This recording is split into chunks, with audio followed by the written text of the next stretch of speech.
नमस्कार। आज हम भारत में जाति जनगणना के इतिहास और मौजूदा हालात पर एक गहरी नज़र डाल रहे हैं।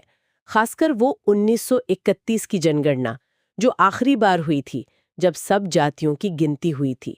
हमारे पास इस पर कई लेख और रिपोर्ट हैं, तो समझने की कोशिश करेंगे कि ये पूरी कहानी शुरू कैसे हुई, रुकी क्यों और आज फिर ये बहस का मुद्दा क्यों है। जी हाँ, और ये मुद्दा बहुत पेचीदा है। इसकी कई परतें हैं। शुरुआत तो हुई थी ब्रिटिश राज में। देखिए, रेगुलर जनगणना तो 1878 में शुरू हो गई थी, पर जातियों की जो व्यवस्थित गिनती है वो 1881 से शुरू हुई। अच्छा, लेकिन क्या ये सिर्फ जानकारी जमा करना था या इसका कोई और असर भी पड़ा समाज पर? ये बड़ा अहम सवाल है। देखिए, एक इतिहासकार हैं निकोलस डिक्स। उनकी किताब है कास्ट्स ऑफ माइंड। हम्म, वो कहते हैं कि इन ब्रिटिश सर्वे का एक नतीजा ये भी हुआ, शायद अनजाने में, कि उन्होंने पहचानों को और सख्त बना दिया। सख्त बना दिया। मतलब? मतलब पहले जहां पहचानें शायद ज्यादा लचीली थीं, इलाकाई थीं, अंग्रेजों ने अपनी प्रशासनिक सहूलियत के लिए सबको एक तरह से पक्के साफ साफ जातीय खांचों में डालने की कोशिश की। अच्छा। तो इससे वो श्रेणियां और ज्यादा मजबूत हो गईं हाँ, उनका तर्क यही है। कि वो और अपरिवर्तनीय सी लगने लगीं। समझ गए। और फिर आई 1931 की जनगणना। वो आखिरी थी। बिल्कुल, वो आखिरी थी जिसमें सभी जातियों के विस्तृत आंकड़े जुटाए गए थे। और दिलचस्प बात यह है कि इन आंकड़ों का महत्व आजादी के बाद भी बना रहा। हाँ, वो मंडल आयोग वाली बात है ना। जी हाँ, बिल्कुल। 1980 में मंडल आयोग ने जब अन्य पिछड़ा वर्ग यानी ओबीसी की आबादी का अनुमान लगाया, तो उन्होंने काफी हद तक इसी 1931 के डेटा का सहारा लिया।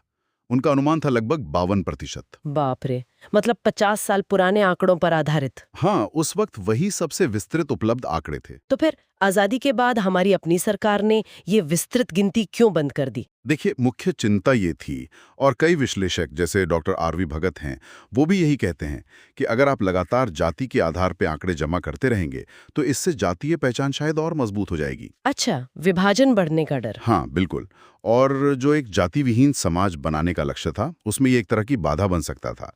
इसीलिए आज़ादी के बाद से सिर्फ अनुसूचित जाति एससी और अनुसूचित जनजाति एसटी के आंकड़े ही नियमित रूप से जमा किए जाते रहे। उनके लिए तो संवैधानिक प्रावधान भी थे। पर 1931 के बाद क्या कोई कोशिश नहीं हुई? वो 2011 में कुछ हुआ था ना, एसईसीसी? हाँ हाँ, बिल्कुल। 2011 में सामाजिक, आर्थिक और जाति जनगणना हुई थी। ये आज़ादी के बाद जातिगत जानकारी जुटाने का एक बड़ा प्रयास जरूर था। तो उसके आंकड़ों का क्या हुआ? वो सामने क्यों नहीं आए उस तरह? हाँ, उसको लेकर कुछ सवाल उठे। आंकड़ों की क्वालिटी पर, वो बहुत जटिल थे शायद, और शायद राजनीतिक रूप से संवेदनशील भी थे। तो नतीजा ये हुआ कि उसका जो जाति वाला हिस्सा था, वो पूरी तरह से पब्लिक नहीं किया गया या नीति निर्माण में उस तरह इस्तेमाल नहीं हुआ। तो इस पूरी पृष्ठभूमि को देखें तो ये समझ आता है कि आज ये मांग इतनी विवादास्पद क्यों है। हम्म। जो लोग चाहते हैं कि जाति जनगणना फिर से हो, वो क्या तर्क देते हैं? देखिए, जो समर्थन में है वो इसे सामाजिक न्याय का एक बहुत जरूरी औजार मानते हैं। उनका कहना है कि भाई, सटीक और ताज़ा आंकड़ों के बना पता कैसे चलेगा कि कौन से समुदाय पीछे रह गए हैं, उन्हें किस तरह की मदद चाहिए। हाँ, ये बात तो सही है। ऐसी डेटा से ही तो आप नीतियां बना सकते हैं जो सही लोगों तक पहुंचे, संसाधनों का सही बंटवारा हो, कल्याणकारी योजनाएं सही निशाने पर लगें। मतलब ये पता चले कि किस पिछड़े समुदाय तक शिक्षा या स्वास्थ्य योजनाएं पहुंच ही नहीं पा रही हैं। ये तो बहुत मजबूत तर्क है, खासकर हमारे देश में जो असमानताएं हैं उनको देखते हुए। लेकिन फिर चिंताएं क्या हैं? क्या वो डर सिर्फ ऐसी है कि विभाजन बढ़ेगा? नहीं, चिंताएं भी अपनी जगह वाजिब हैं। एक डर तो यही है कि क्या इससे लोगों की जातीय पहचान और ज्यादा गहरी और ज्यादा पक्की हो जाएगी। हम्म। दूसरा, क्या इसका राजनीतिक दुरुपयोग होगा? मतलब पार्टियां इसे सिर्फ वोट बैंक साधने के लिए इस्तेमाल करेंगी, बजाय असल में सामाजिक न्याय करने के। हाँ, ये भी एक बड़ा खतरा है।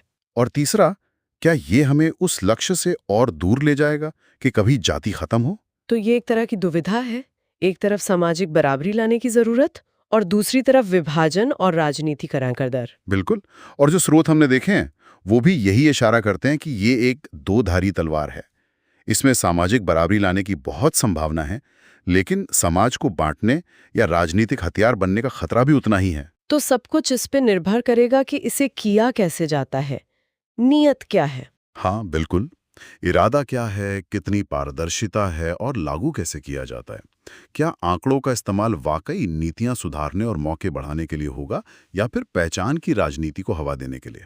तो संक्षेप में कहें तो ब्रिटिश काल में शुरुआत हुई, आज़ादी के बाद एक तरह का ठहराव आया और अब सामाजिक न्याय की जरूरत और राजनीतिक चिंताओं के बीच ये बहस फिर से तेज हो गई है।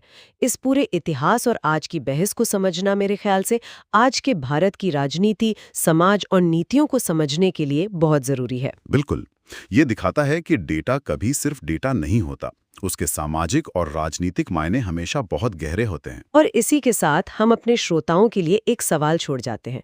सोचिएगा जरूर कि अगर भविष्य में हमें सटीक, ताज़ा जातिगत आंकड़े मिलते हैं तो समाज और नीतियां बनाने वाले ये कैसे पक्का कर सकते हैं कि इनका उपयोग मुख्य रूप से सामाजिक खाई पाटने और अवसर बढ़ाने के लिए हो, ना कि पुराने विभाजनों को और गहरा करने या राजनीतिक फायदा उठाने के लिए।